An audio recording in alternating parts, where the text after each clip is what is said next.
नमस्कार, आपण पाहताय झी 24 तास. मी कमलेश सुतार.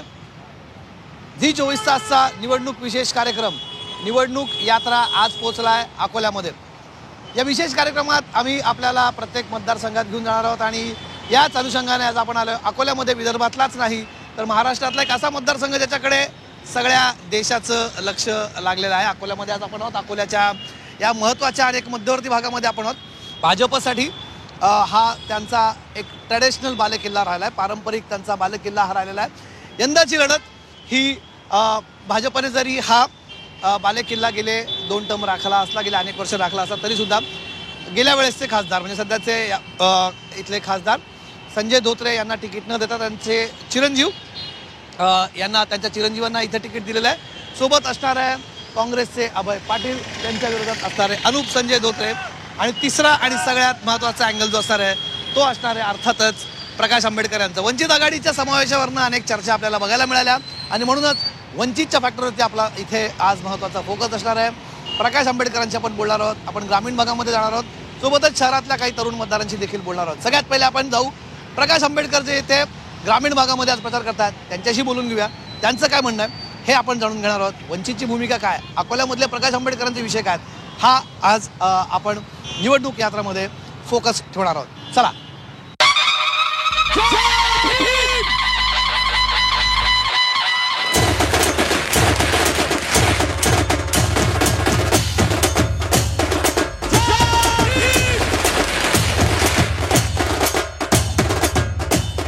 अकोल्यात आहोत आणि आपल्यासोबत आहेत ॲडव्होकेट प्रकाश आंबेडकर. बाळासाहेब, तुम्ही बराच वेळ म्हणजे मुंबईतही स्पेंड केला, तुम्ही अर्थात बाहेरही आहेत.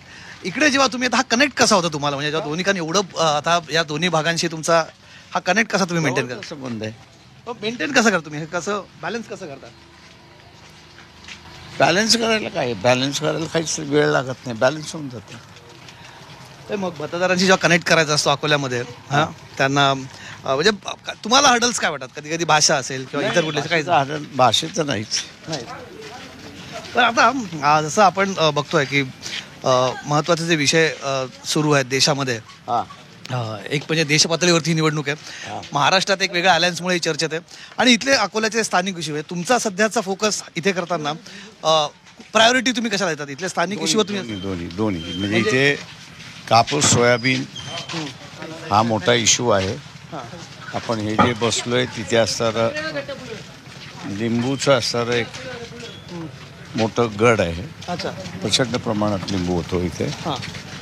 मार्केट्स अवेलेबल नाही आहे आणि स्टोरेज अवेलेबल नाही आहे. अच्छा बाळासाहेब, याच्यासाठी मग तुम्ही याच्यापूर्वी इथनं एकदा रिप्रेझेंटेशन केलं या मतदारसंघाचं. यावेळेस एक चर्चा जी होती त्याच्यावर आपण खरं तर मागेही बोललो, पण आता ही चर्चा जशी निवडणूक झाली त्या चर्चेला पुन्हा एकदा नव्याने त्याचं बळ धरू लागलेलं आहे. वंचित हा महाविकास आघाडीचा घटक असता तर यावेळेस चित्र वेगळं असतं अकोल्यामध्ये, असं वाटलं असतं तुम्हाला? आजही चित्र वेगळं आहे. मागच्याही वेळेस असतं काँग्रेसवाल्यांना स्वतः निवडून येण्याची नसते, पण त्यांना पाडण्याची सवय फार आहे. तर ते एकमेकाला पाडतात आणि तसं दुसऱ्यालाही पाडण्याचा त्यांचा खेळ चालतो. त्याच्यामुळे जिंकणं हा काँग्रेसवाल्यांचा खेळ आता संपलेला आहे. बाळासाहेब, काँग्रेसने आम्ही बघतोय शेवटच्या टप्प्यात जसा प्रचार येत चाललाय, पुन्हा तुमच्यावरती आहे. म्हणजे पहिले काही दिवस आम्ही बघतोय की ते फार जास्त अग्रेसिव्ह नव्हते, आता सडनली त्यांचं अग्रेशन परत वाढलेलं आहे. कारण असं आहे की फर्स्ट फेजमध्ये दे आर नोवेअर, सेकंड फेजमध्ये सुद्धा दे आर नोवेअर आणि अख्खी लढाई जी आहे ती वंचित बहुजन आघाडी आणि ज्याला म्हणतो आपण BJP अशी चाललेली आहे. पण तरी अजूनही प्रचार हा केला जातो. कालच नाना पटोले होते त्या सभेत, म्हणतात त्यांच्याकडे काय मूर्ख माणसाशी काय बोलणार आहे की ज्याला असणारा आपल्या पक्षाचा उमेदवार जिंकतोय त्याच्याबद्दल आनंद नाही, पण त्याचा BJP गडकरी हारतात आहेत त्याच्याबद्दल जो जाहीर दुःख व्यक्त करतो तो काँग्रेसचा की BJPचा, तिथूनच सवाल सुरुवात होतो. Congress should have suspended him immediately. पण मला एक सांगा, म्हणजे त्यांनी काँग्रेसमध्ये हे जे आस्तीनेचे निखारे जे आहेत हे बाजूला केल्याशिवाय काँग्रेस सुधारणार नाही आहे. पण तुम्ही मात्र काँग्रेसला अनेक ठिकाणी सपोर्ट केलं, म्हणजे तुम्ही काँग्रेसला नागपूरमध्ये सपोर्ट केलं, तुम्ही महाविकास आघाडीला बारामतीत सपोर्ट केलं, पण त्यांनी तुम्हाला इथे अकोल्यात सपोर्ट केलं नाही. तेच तर मी तुम्हाला म्हणतोय की आम्ही नागपूरमध्ये त्यांना सपोर्ट केला. कदाचित आमच्या सपोर्टमध्ये नितीन गडकरी पडतील, माहीत नाही त्याच्यातलं मला. पण सपोर्ट दिल्यानंतर जे काही नाना पटोलेंचं स्टेटमेंट आलं की नितीन गडकरी पडतात आहेत, ह्याच्याबद्दल मला दुःख आहे. म्हणजे internal alliance between BJP and Congress, म्हणजे नाना पटोले, हे बाहेर आलं. आता काँग्रेसने ॲक्शन घेतली पाहिजे. पण त्यांनी तुम्हाला ते सपोर्ट केलं नाही, त्यांनी तुम्हाला सपोर्ट केलं. कधी तुमची रिॲक्शन कसं वाटतं की मी त्यांना महाविकास आघाडीला 4 ठिकाणी सपोर्ट करतोय, पण ते मला इथे सपोर्ट करत नाहीत? आम्ही काही त्या एक्सपेक्टेशननी केलेलंच नाही आहे. त्या एक्सपेक्टेशनने आम्ही केलेलंच नाही की त्यांना पाठिंबा द्या, त्यांनी इथे पाठिंबा द्यावा म्हणून. त्याच्यामुळे वी आर व्हेरी शुअर आम्हाला काय करायचं आहे काय नाही आहे ते. पण आता बाळासाहेब, हा या निवडणुकांमध्ये संविधानाचा मुद्दा आहे, म्हणजे सगळीकडेच. म्हणजे काँग्रेस संविधानाबद्दल बोलते की संविधान बदललं जाईल, सगळे पक्ष बोलतात, मधल्या काळात काही स्टेटमेंट येतात. म्हणजे तुम्हाला हा प्रश्न विचारायचा आहे, म्हणजे 2 कारणं, म्हणजे the legacy of doctor Babasaheb Ambedkar, आणि दुसरीकडे तुम्ही ह्याच्याबद्दल, म्हणजे हा मुद्दा खरं तर पॉलिटिकल नरेटिव्ह बनण्याच्या आधीपासून तुम्ही या गोष्टीबद्दल बोलत आहात. तुम्हाला वाटतं हा देशातला टर्निंग पॉईंट किंवा हा महत्त्वाचा मुद्दा ठरतो आजच्या तारखेला संविधान? लक्षात घ्या की वोटिंग पर्सेंटेज सगळीकडे कमी आलेला आहे. एक क्लास होता की जो मोदीचा भक्त होता, आणि मोदींनी ज्यावेळेस सिस्टमवरतीच घालायचं ठरवला, हा क्लास एकदम बाजूला झाला. आणि त्याच्यामुळे लोकांच्या मनामध्ये जे होतं ते बाहेर पडलं की इतर चोर आहेत, तू चांगला आहेस म्हणून आम्ही तुझ्याबरोबर आहोत, पण तू सिस्टमवरती घालणार असेल तर आम्ही तुझ्याबरोबर नाही, हे व्हेरी क्लिअर कट दिलेलं आहे. त्याच्यामुळे असा जो इफोरिया आहे 12 ते 13% मतांचा BJPकडचा, तो यावेळेस वॉश ऑफ झाला आहे. पण मग वाटतं तुम्हाला की चित्र बदल, कारण 400 पारचा नारा दिला जातो की 400 पार, 150चा नारा देतोय ना. तुम्ही 400 कशाला म्हणताय? तो 150ही जात नाही. तुम्ही आमचं दाखवा ना की 150 जात नाही म्हणून तो. आणि आमच्याशी तो त्यांचा निवडणुकीचा नारा त्यांनी केला. आम्ही असं तुम्हाला फॅक्च्युअली दाखवतो का 150 कसा जात नाही तो. तुमचं काय गणित? महाराष्ट्र देशाभरात तुम्ही म्हणता 150 जात नाहीत, महाराष्ट्रात किती जाईल? तुमचा काय अंदाज आहे बाळासाहेब? 7-8 आल्या तरी फार मोठ्या झाल्या BJPच्या. 7-8 आल्या तरी फार मोठ्या झाल्या. मग इतर कोणाचे महाविकास आघाडीचे येतील? 4 तारखेला आपण बघू. वंचित, चला तुम्ही एवढं कॉन्फिडेंटली आकडाच सांगता तर वंचितच्या किती जागा तुम्ही सांगा. तुमचा एक स्टडी असेल ना बाळासाहेब, तुम्ही आपला काहीतरी एक अंदाज केला असेल, तुम्ही त्याबाबत तुमचं एक. मला काय म्हणालो की फर्स्ट फेज मधल्या ज्या निवडणुका झाल्या, त्या फर्स्ट फेज मधल्या निवडणुका BJP आणि वंचित अशी झालेली फेज आहे. तुम्ही कबूल करा, नका कबूल करू. दुर्दैवाने असं आहे की ही प्रेस ही कबूल करायला तयार नाही की Congress is nowhere in this race. यात मी तुम्हाला उदाहरण देतो. माझ्या बाजूला बुलढाणा आहे, बरोबर आहे. एकनाथ शिंदे वर्सेस उद्धव ठाकरे. सेक्युलर मताला जागा कुठे आहे? It's one sided. मगर आमचा जो आहे वसंत मगर इज वन सायडेड. ह्यासोबतच दुसरीकडे काय होतं, तुमचेही उमेदवार, म्हणजे काल सोलापूरची एक घटना झाली. सोलापूरमध्ये अचानक तुमच्या पक्षाचा उमेदवार उमेदवारी अर्ज मागे घेतो. सोलापूरला कशाला? 3 ठिकाणी घडले. पण आमची अशी माहिती, करेक्ट मी फायम रॉंग, की त्याने तुम्हाला न विचारत घेता यवतमाळमध्ये पॉलिटिकली त्याचा असणारा अर्ज बाद केला त्याच्यामध्ये. त्याच्यानंतर असणारा जळगावचा जो असं लोढा म्हणून मी उमेदवार उभा केला, तो जैन समाजाचा होता. काय किती प्रेशर, काय का तो महाजनबरोबर भांडत होता. अच्छा. आणि किती प्रेशर. तो शेवटी येऊन म्हणाला की साहेब आता माझ्या घरापर्यंत पोचले, काय करू? म्हटलं थांब, आपण नंतर बघू. ते झालं. आता गायकवाड, राहुल गायकवाड, त्यालाही प्रेशर. त्याची एक बहीण जी आहे ती गव्हर्नमेंट सर्वंट्समध्ये आहे. His father was very good police officer, म्हणजे रेप्युटेड पोलीस ऑफिसर होता. प्रेशरायझिंग, जेवढे प्रेशर आहे. आमची चूक अशी झाली की आम्ही जे कॅन्डिडेट अगोदर घोषित केले ना, त्यांना प्रेशर करायला वेळ मिळाला आहे. दक्षिण नगरमधला जो आहे उमेदवार, सगळेजण शोधतात आहेत कोण आहेत, तो आम्ही अजून एक्सपोज केलेला नाही आहे. का तुम्हाला असं वाटतं की त्यांनाही प्रेशर आणलं झालंय बरं pressure. मग यांच्यावरती प्रेशर कोणी सरकारकडनं होतं की अजून कोणाकडनं सगळ्यांकडून आहेत, बोथ साईड्स आहेत, एकत्र करतात. हे नातेवाईकांचं राजकारण आहे. काँग्रेस असेल किंवा BJP असेल, नातेवाईकांचं राजकारण आहे. मी तुम्हाला सर 26 तारीख होऊ द्या, मग हे कसं काँग्रेसचा उमेदवार किंवा BJPचा उमेदवार किंवा उबाटाचा उमेदवार किंवा याचे हे कसे एकमेकाशी रिलेशनमध्ये आहेत. त्याच्यामुळे आमचा जो आरोप आहे की 169 फॅमिलीजनी पार्टीज वाटून घेतलेत आणि हे पार्टीचे प्रमुख त्यांचे गुलाम आहेत. पण तुमचं तर उद्धव ठाकरेंसोबत एवढं सुरुवातीला चांगलं सुरू होतं, तुम्ही दोघांनी एक प्रेस कॉन्फरन्स घेतली. सुभाष देसाई होते तोपर्यंत सगळं सुरळीत होतं. सुभाष देसाई सीनवरनं गेले, राऊत आले, संजय राऊत आले, दी होल सीन चेंज्ड. काय झालं म्हणजे मला हा तुम्ही आज म्हणजे नाही खरंच म्हणजे सगळ्या देशाला म्हणजे महाराष्ट्राला जाणून घ्यायची इच्छा आहे की नक्की राऊतांनी असं काय केलं, काय बदललं पिक्चर राऊत पिक्चरमध्ये आल्यामुळे. ते राऊत पिक्चर आल्यामुळे त्याचा फोकसच बदलला. ते सुभाष देसाईंनी वंचित हा फॅक्टर घेऊन महाविकास आघाडीशी बोलत होते. संजय राऊत हे महाविकास आघाडी चे फॅक्टर होऊन आमच्याशी बोलत होते. That's a major difference. पण त्याच्यामुळे फरक पडला. पण उद्धव ठाकरेंची जेव्हा तुम्ही या सगळ्या विषयावरती बोलत होता त्याच्यामुळे असं उद्धव ठाकरेंचा प्रचंड मोठा लॉस झालेला आहे. BJP असताना त्यांच्याकडे एक मतदाराचा सेक्शन होता. आता काँग्रेस बरोबर व्यवस्थितरित्याने NCPने भांडण लावलं तेव्हा काँग्रेसचा जो मतदार होणार होता तो गेला. तो आता शिवसेनेचं कामच करत नाही आहे. त्याच्यामुळे हे इंडिव्हिज्युअली लढतात आहेत. यांचा एकमेकाशी कुठेही पाठिंबा नाही. तुमची सभा आहे, तुमचे सगळे तुमच्यासाठी तुमचे कार्यकर्ते समर्थक थांबलेले आहेत. अकोल्याचा गेल्या वेळेचा आकडा आपण बघितला, गेल्या वेळेची आकड्यांची बेरीज. आता हे अरिथमेटिक असं निवडणुकांचं गेल्या वेळेस आपण बघितलं तुमची साधारणपणे 2.5-3 लाख मतं, काँग्रेसची 2.5-3 लाख मतं आणि भाजपची 1 मतं. एकत्रित लढण्याचा हा एक कुठेतरी जर वेगळं चित्र दिसू शकलं असतं असं अनेकांचं म्हणणं. त्यामुळे तुम्ही आता तो परत त्याच्यामध्ये हे रिपीट होईल का चित्र तसं? हे कोणाच्या हिशोब सरप्राईज बाय माय बोट्स दिस टाइम. आणि हा कुठल्या तुम्हाला वाटतं कुठनं येणारा हा बोस्ट असेल? हे मी आता नाही सांगत. पण म्हणून तुम्ही आज एकाच मतदारसंघावरती केंद्रित लक्ष केलं, कारण गेल्या तुम्ही सोलापूरमधनं लढलात, अकोल्यातनं लढलात, त्यावेळेस एका ठिकाणी लढला. मी एकाच ठिकाण, त्यावेळेस मी भटक्यांसाठी लढलो सोलापूर. यावेळेस असताना मी एकच मतदार घेतला अशी परिस्थिती आहे त्याच्यामध्ये. बरं.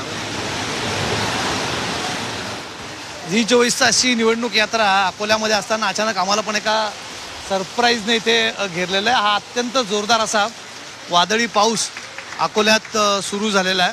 खरं तर गेले अनेक दिवस अवकाळी पावसाचा फटका राज्यातल्या विविध भागांना पडला. निवडणुकांच्या काळामध्ये वातावरण कसंही असो, काही असो, मतदार आणि त्यांचे नेते प्रचाराची ही संधी कुठे सोडत नाही.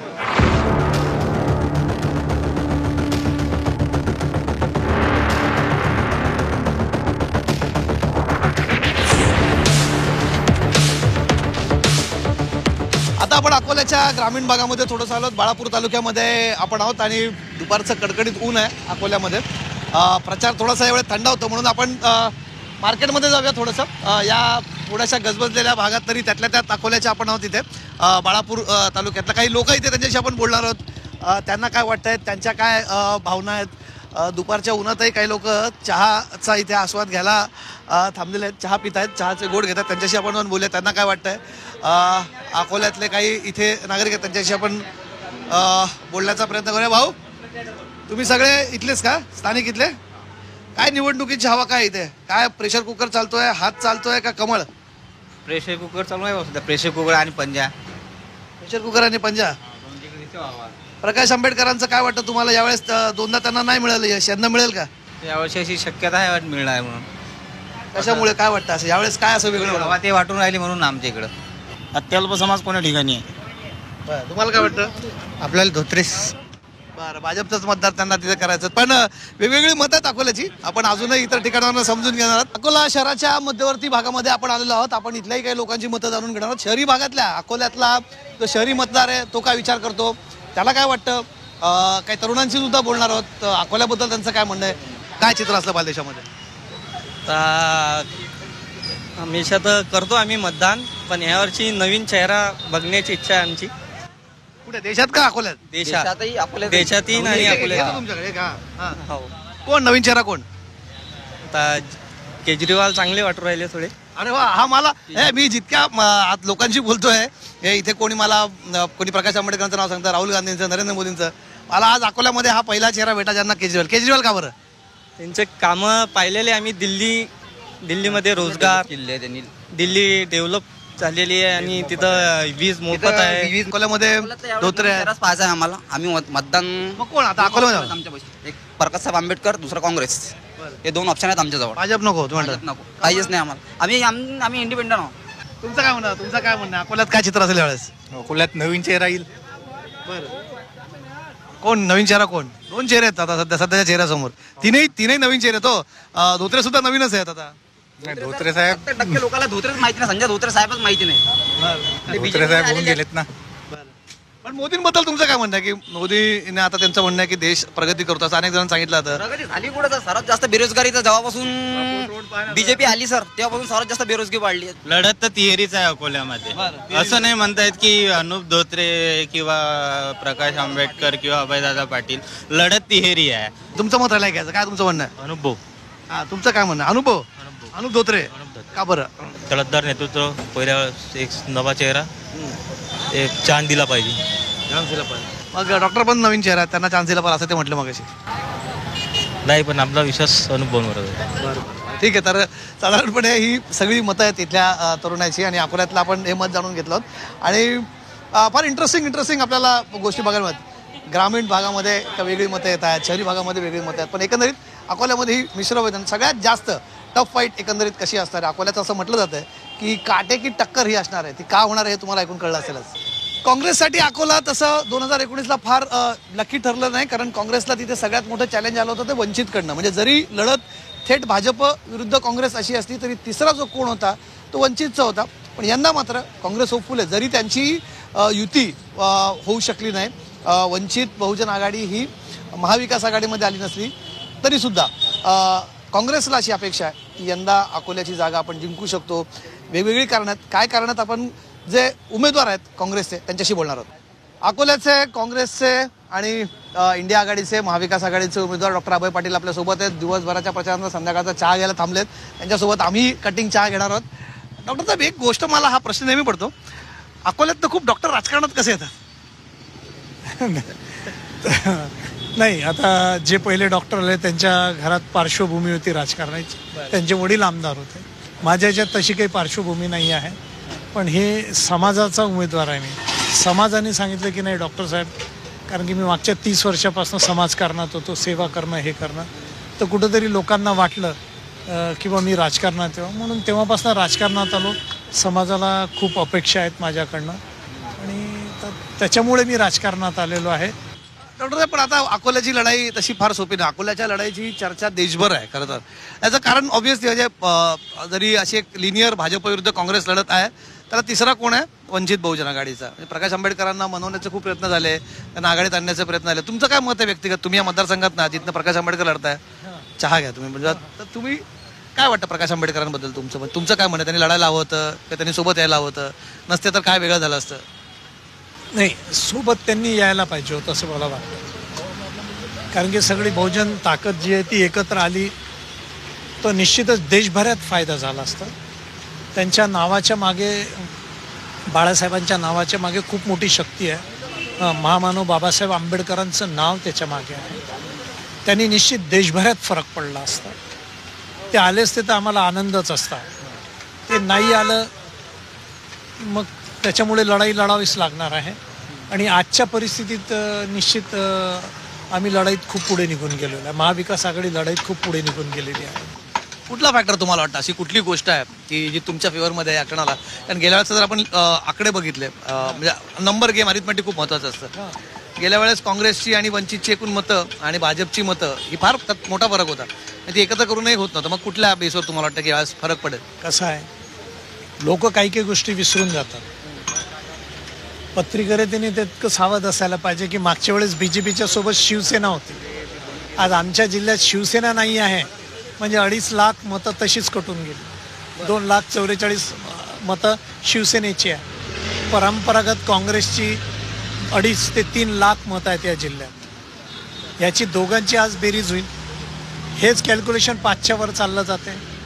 25-30 वर्षाचा बी जे पीचा इथं इन्कम्बन्सी आहे, कोणती डेव्हलपमेंट नाही आहे, बरेच फॅक्टर्स आहे.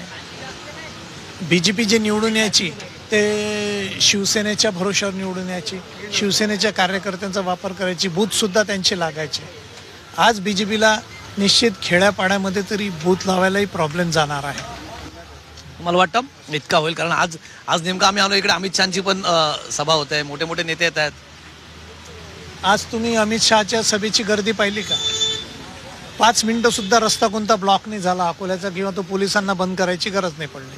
महाराष्ट्राच्या राजकारणात पावसात उभं राहिलं की माणूस इलेक्शन जिंकतो, तो माझा चान्स घालू नका तुम्ही. अहो तुम्ही पावसात भिजा निवडणूक जिंकाल, आम्ही पावसात भिजलो की आजारी पडू. आहे ना, मी तुमची काळजी घेईल. काही काळजी करू नका. डॉक्टर साहेब, आणखी एक म्हणजे महत्त्वाचा मुद्दा बिफोर यू वाइंड अप, सगळ्यात महत्त्वाचा मुद्दा म्हणजे तुमच्यावर एक आरोप केला की हा भाजप विरुद्धची लढाई म्हणताना प्रकाश आंबेडकर वारंवार म्हणतात की तुमचे क्रेडेन्शियल्स हे RSSचे आहेत, तुमचा RSS संबंध आहेत. हे काय नक्की? तो एक पास्ट होता. 18-20 वर्ष झाले सोडून दिलेला आहे. मधल्या काळात मागच्या वेळेस मला काँग्रेसकडनं तिकीट भेटलं नाही म्हणून मी पक्ष नाही सोडला, त्याच विचारधारेत होतो. तेव्हाही मला भेटलं असतं दुसरीकडनं तिकीट, पण मी नाही घेतले. मी माझ्या विचारधारेवर ठाम आहे, लढतो आहे. माझी एक स्वतःची म्हण आहे की Wien you dig Graves they smell bad. म्हणजे जेव्हा तुम्ही कबरी खोदता ना तर त्याचा घाण वास येतो. मला कोणाच्या कबरी खोदायच्या नाही आहेत. त्यांनी जर माझ्यावर RSSचा आरोप करत असतील तर ते आज स्वतः डायरेक्टली BJPला निवडून देत आहेत ना. आज वंचितला मतदान म्हणजे BJPला मतदान, ही परिस्थिती आहे. आज ते डायरेक्ट ते मला म्हटल्यापेक्षा मी पास्टमध्ये होतो, ते आज आहेत त्याच्यात. लोक त्यांना B टीम म्हणतात, मी B टीम नाही म्हणत, मी त्यांना A टीम म्हणतो. ठीक आहे डॉक्टर साहेब, तुम्हाला खूप खूप शुभेच्छा. पावसात तुम्ही भिजलात, बघू पाऊस तुम्हाला कितपत लगेट होत आहे. पण अकोल्याचे आम्ही ही यात्रा जी आम्ही घेऊन चाललोय त्या निमित्तानं तुमची भेट झाली आणि तुम्ही आमच्याशी बोललात, त्याबद्दल तुमचे खूप खूप आभार. अकोल्याच्या निवडणूक यात्रामध्ये आज आपण इथेच थांबतोय. पुन्हा भेटूया नवीन लोकसभा मतदारसंघामध्ये नवीन पाहुण्यांसह, नवीन विषय घेऊन, नवीन चर्चा करण्यासाठी. तुम्ही बघत राहा निवडणूक यात्रा झी 24 तासवर.